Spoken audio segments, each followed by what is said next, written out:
All right, folks, the highlight of the evening for me, for sure, has to be my gift to actually present Lieutenant Colonel retired Maryse Carmichael. Now, I would like to talk a little bit about her. Now, I cannot speak with the same conviction and passion that young Jay did, and that was very, very nice of you to say that tonight, Jay, and thank you very much. It was well done. Well, Maryse has been fascinated by aviation for as long as she can remember. As soon as she was able, she followed in her three brothers' footsteps and joined the Royal Canadian Air Cadets with 630 Squadron in Quebec City. Go Nordiques. Yes. At age 16, she realized her dream of flying when awarded her gliding scholarship. Maryse soon continued her aviation ventures as a military pilot, joining the Royal Canadian Air Force in 1990. Over her 22-year career, she accumulated over 3,500 hours on three main aircrafts, the Tudor, the Challenger, and the Hercules. In November 2000, Maryse made history when she was selected after a grueling competition to fly with 431 Air Demonstration Squadron, the Canadian Armed Forces Snowbirds. She was the Snowbirds' first female pilot and the first female pilot in the world to fly with a jet demonstration team. Maryse also served as the operations officer on 436 Transport Squadron and as the deputy wing operations officer at 3 Wing in Bagotville. In May 2010, Maryse was appointed as the commanding officer of 431 Air Demonstration Squadron. That's the Snowbirds, folks. The recipient of many awards, Maryse was recognized in 2005 in the top 100 as one of Canada's most powerful women by the Women Executive Network, and in 2013, she was the recipient of the Elise McGill Northern Lights Award.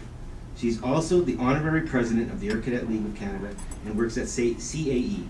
Another Canadian jewel is Canada Region Training Center Operations Manager. May I present Lieutenant Colonel retired Maryse Carmichael.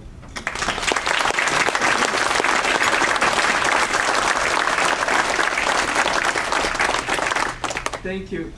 And congratulations, Mr. Chair. I hear that from starting today, Yes. you have the reins of the Air Cadet League in Saskatchewan. Big shoes to fill. You have big shoes to fill, but I know you have a great group behind you. Congratulations.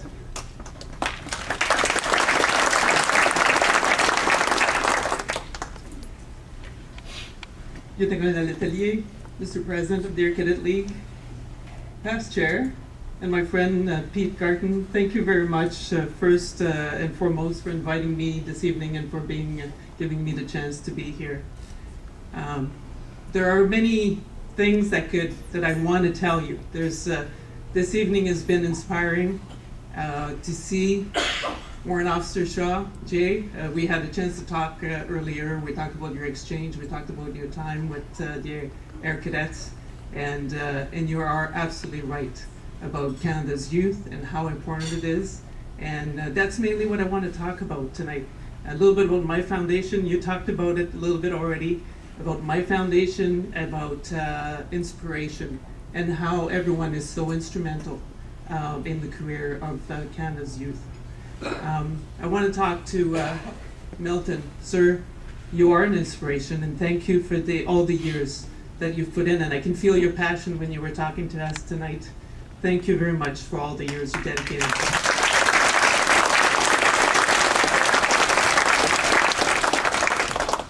So you heard in the introduction a little bit about a couple firsts that I had in my career, but you will witness tonight another first. So this is my very first speech as the mother of an Air Cadet.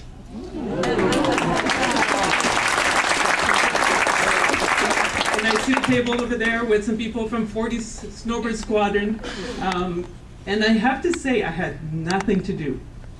My daughters know that I was in the Air Cadets and I'm part of the league and everything, and I didn't mention a thing. The oldest is 12, and I didn't say a thing when September rolled. And it was someone at her school in class that called her and said, "Hey, I'm going to the cadets. You want to come with me?" So she arrived and she told me that. I'm like, "What do you think?" And then she decided she went that night.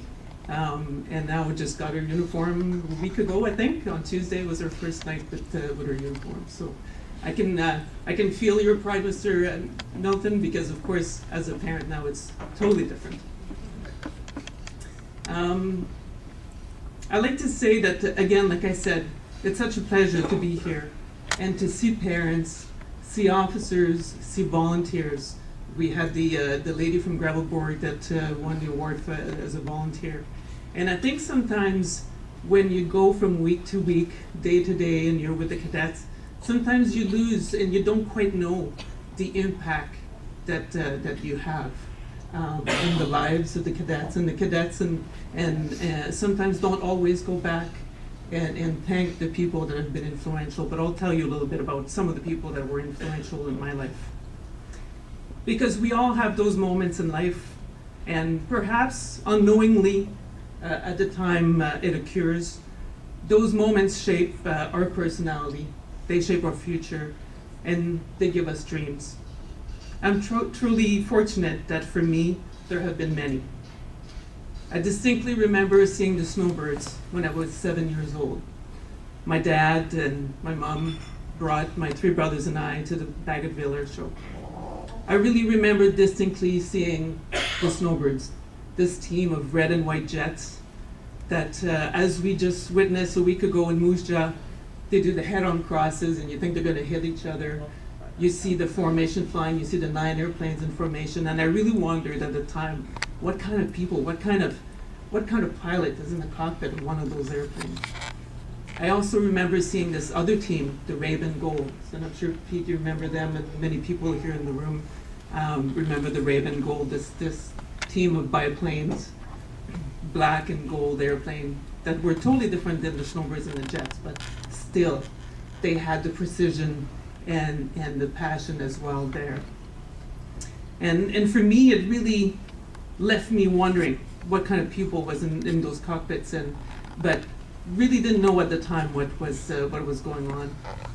Another of those moments in my life I specifically remember was standing on parade, on the regular week parade with the Air Cadets at 630 Squadron in Quebec City.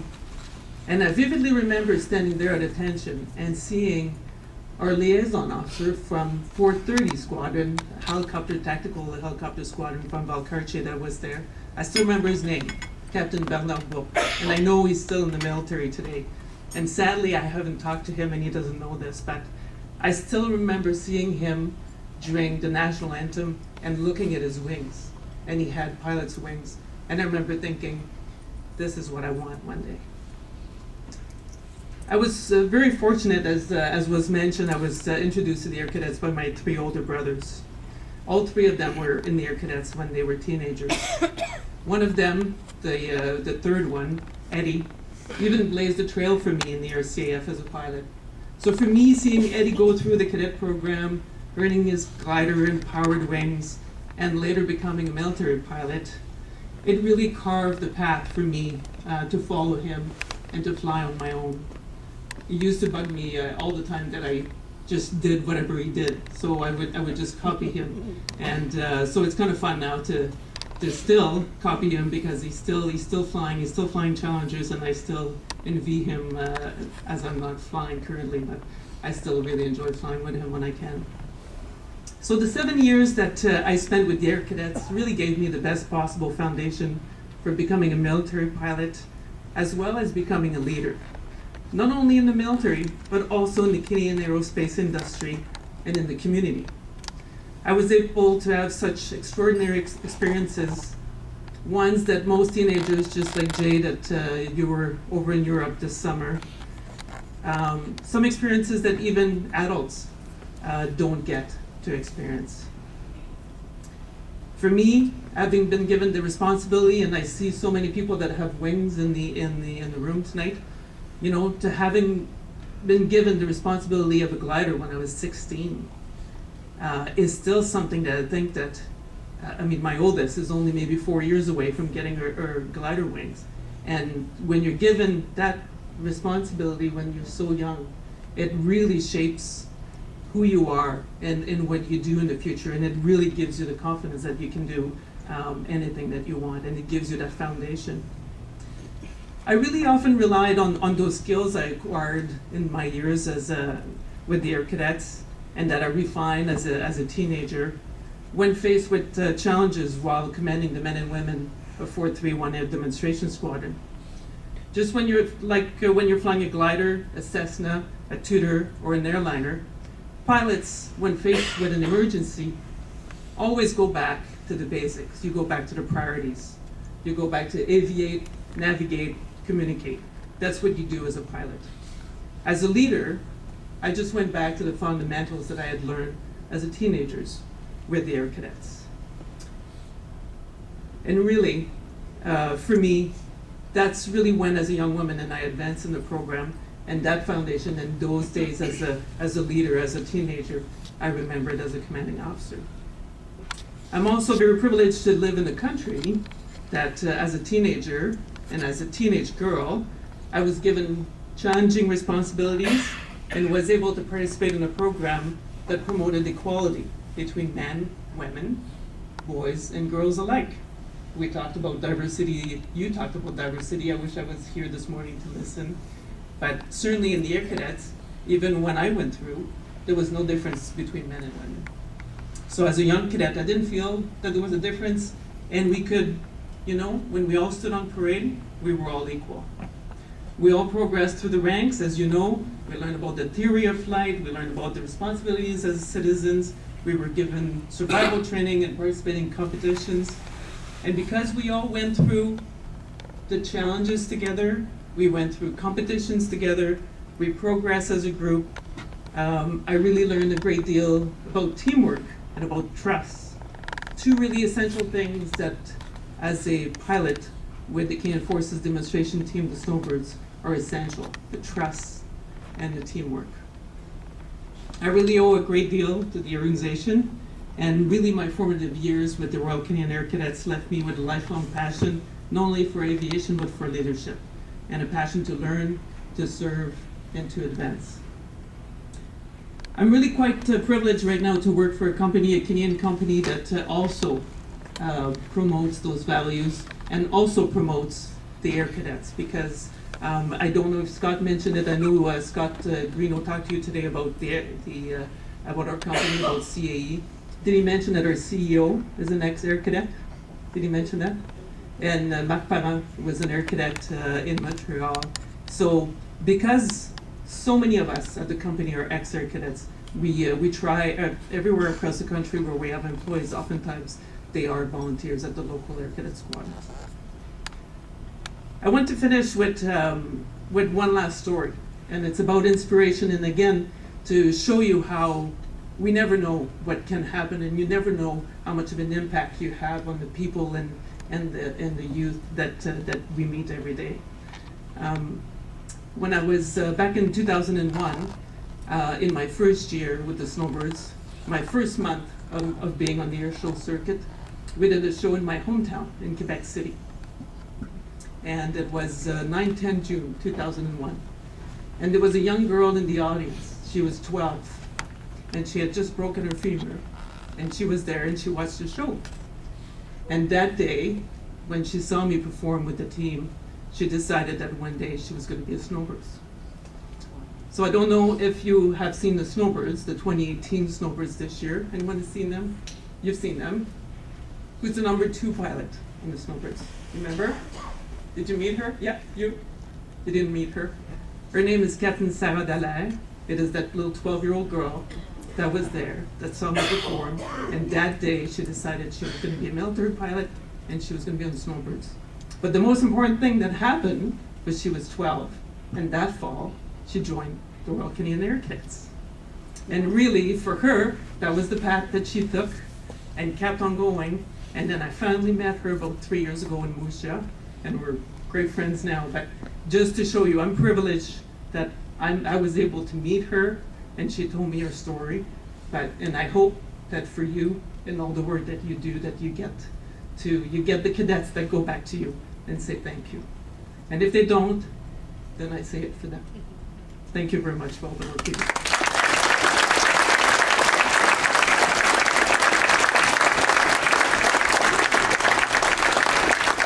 Maryse, I won't let you run away too far. We have a prize we'd like to a gift, sorry.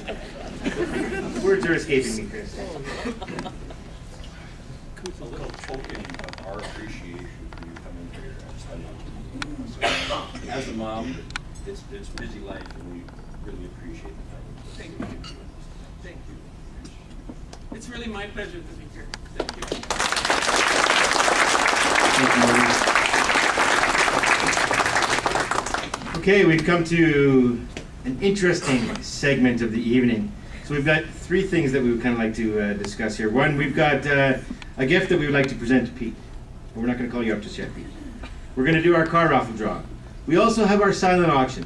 So, with that said, I would actually like to encourage everybody to take a quick 5-minute restroom break, to walk by that silent auction table. This is your last chance of the evening to actually bump those prizes up just a little bit. We really want it. This is for a good cause, folks. Ernie didn't take all your money yesterday.